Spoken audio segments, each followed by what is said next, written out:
नमस्कार। चलिए आज की ताज़ा खबर में स्वागत है। अगर अभी तक आपने हमारे चैनल को सब्सक्राइब नहीं किए हैं, सब्सक्राइब करके जुड़ जाइए झारखंड की रोज़ाना ताज़ा खबर पाने के लिए। पीएम आवास से झारखंड के 8 लाख से अधिक लाभुक आज भी वंचित। सीएम हेमंत ने केंद्रीय मंत्री गिरिराज सिंह से की मुलाकात। मुख्यमंत्री हेमंत सोरेन ने नई दिल्ली में केंद्रीय ग्रामीण विकास एवं पंचायती राज मंत्री गिरिराज सिंह से मुलाकात की। मुख्यमंत्री ने केंद्र सरकार से प्रधानमंत्री आवास योजना ग्रामीण अंतर्गत आवास प्लस में निबंधित 8,37,222 परिवारों को आवास उपलब्ध कराने का आग्रह किया। मुख्यमंत्री ने कहा कि निबंधित सभी लाभुक गरीब हैं और उन्हें आवास उपलब्ध कराना बेहद जरूरी है। उन्होंने केंद्रीय मंत्री से इस मामले में जल्द निर्णय लेने के लिए गरीबों के लिए आवास स्वीकृत करने का अनुरोध किया। वहीं मुख्यमंत्री ने केंद्रीय मंत्री से 15वें वित्त आयोग के तहत झारखंड का बकाया राशि को निर्गत करने का आग्रह किया। साथ ही केंद्रीय बजट 2023 में मनरेगा के तहत राशि की कई कटौती पर भी चर्चा की। ईसा आलिया हत्याकांड, पति ने ही किया था रांची की नागपुरी एक्ट्रेस का मर्डर, बंगाल पुलिस ने बताई हत्या की वजह। पश्चिम बंगाल पुलिस ने रांची की रहने वाली नागपुरी एक्ट्रेस ईसा आलिया उर्फ रिया कुमारी की हत्या उसके पति ने ही की थी। पुलिस ने बताया है कि हॉलीवुड की फिल्मों और वीडियो एल्बम में काम करने वाली ईसा के पति प्रकाश कुमार ने गोली मारकर उसकी हत्या की थी।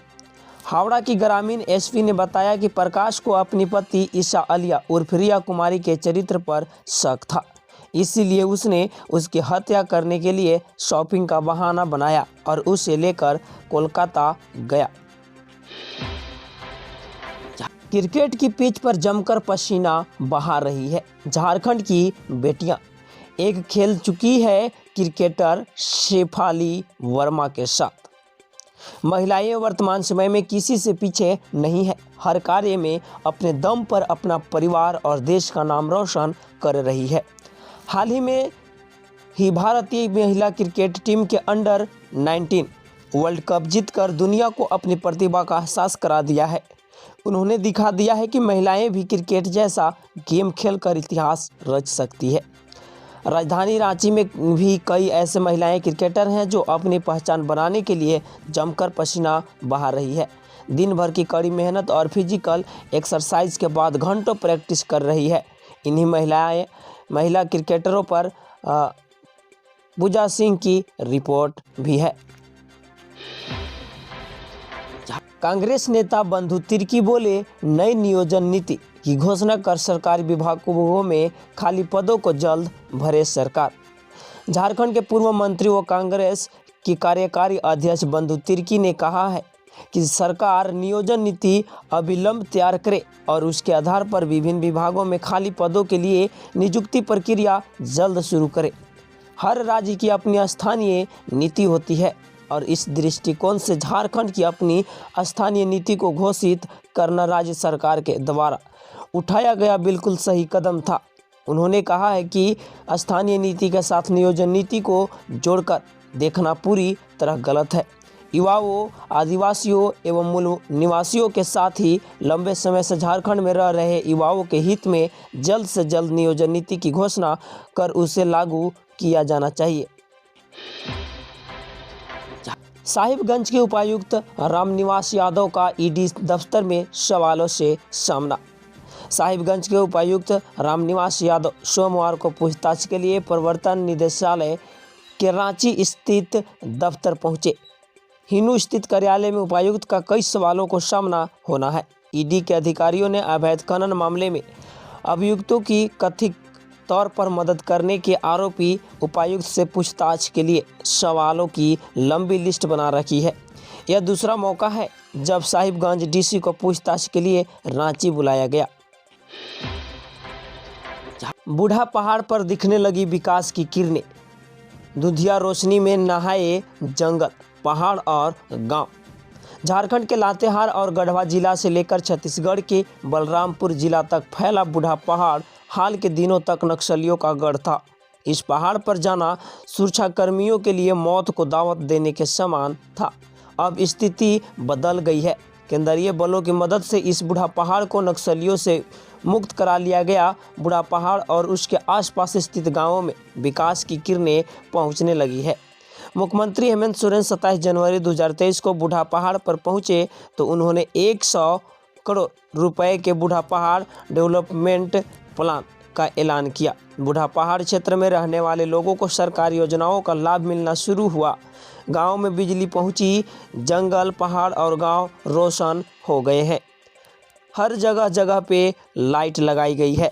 आज़ादी के 75 साल बाद जब गांव में रोशनी पहुंची तो लोगों का उत्साह देखते ही बन रहा था।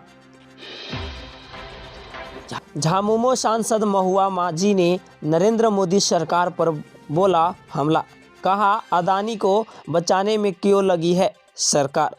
झारखंड की नेता महुआ माझी ने पीएम मोदी की सरकार पर हमला बोला है।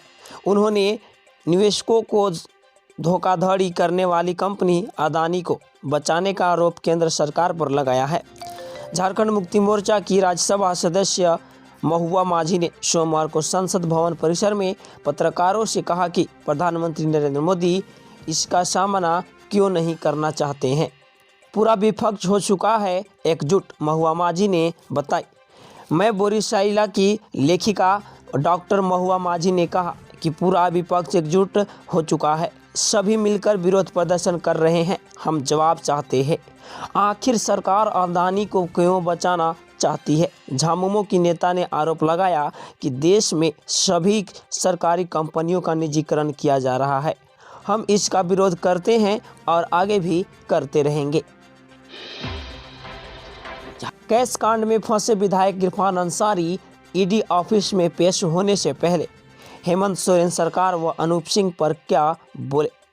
कैश कांड में फंसे जामताड़ा के विधायक इरफान अंसारी सोमवार को रांची के हिनू स्थित ईडी कार्यालय पहुंचे। इस दौरान मीडिया के समक्ष उन्होंने कहा कि उन पर लगाए गए आरोप निराधार है। सरकार हमने बनाया है तो सरकार वे क्यों गिराएंगे। उन्होंने आरोप लगाने वाले से कहा कि वे नफरत छोड़ो भारत जोड़ो पर विश्वास करते हैं। जिन्हें मुझसे नफरत है वे ऐसा काम करना छोड़ दे। एक सवाल के जवाब में उन्होंने कहा कि विधायक अनूप सिंह को सद्बुद्धि मिले। आपको बता दें कि इरफान अंसारी पर झारखंड सरकार गिराने की साजिश रचने का आरोप है। झारखंड के मनरेगा मजदूर पलायन करने को हुए विवश, सरकारी योजनाओं पर पड़ रहा है बुरा असर। मनरेगा की योजनाओं में काम करने वाले मजदूरों की संख्या घट गई है। पहले जहां 8 लाख मजदूर प्रतिदिन काम कर रहे थे, अब वह घटकर 3.5 लाख तक में सिमट गए हैं। पहले जहां मजदूरों की संख्या कम भी हुई थी तो कम से कम 5 से 6 लाख मजदूर काम कर रहे थे। इस तरह मनरेगा में मानव दिवस सृजन की संख्या घट गई है। इसका असर योजनाओं के साथ ही रोजगार पर भी पड़ रहा है। योजनाओं का क्रियान्वयन धीमा हो गया है। वहीं बड़ी संख्या में मजदूर दूसरे कार्यों में लग रहे हैं। यहां तक कि ग्रामीण मजदूरों का पलायन भी हुआ है। 4 माह से नहीं हुआ मजदूरों की भुगतान। मनरेगा कर्मियों ने बताया कि मजदूरों ने काम तो किया लेकिन 4 महीना से उनका भुगतान नहीं हुआ है। झारखंड में अपराधी बेखौफ हथियार के बल पर घर से निकलकर एक शख्स को मार डाला, पुलिस ने दिया भरोसा। झारखंड गढ़वा जिले के डंडा थाना क्षेत्र के गोबरदाहा गांव निवासी ननकू चौधरी उर्फ यूसुफ 45 वर्ष की बीती रात 5 फरवरी को घर से हथियार के दम पर ले जाकर हत्या कर दी गई है। मृतक की पत्नी ने बताया कि 8 से 10 की संख्या में हथियार के साथ चेहरा ढककर अपराधी आए और मारते पीटते ले गए। इस दौरान परिवार को जान से मारने की धमकी भी दी। इसकी सूचना डंडा थाना को दी गई थी। सूचना पाकर मौके पर पुलिस आई और खोजबीन करने की बात कहकर चली गई। इधर डंडा थाना प्रभारी ने 1 सप्ताह के अंदर अपराधियों को पकड़ने एवं इस केस का उद्भेदन करने का आश्वासन दिया है।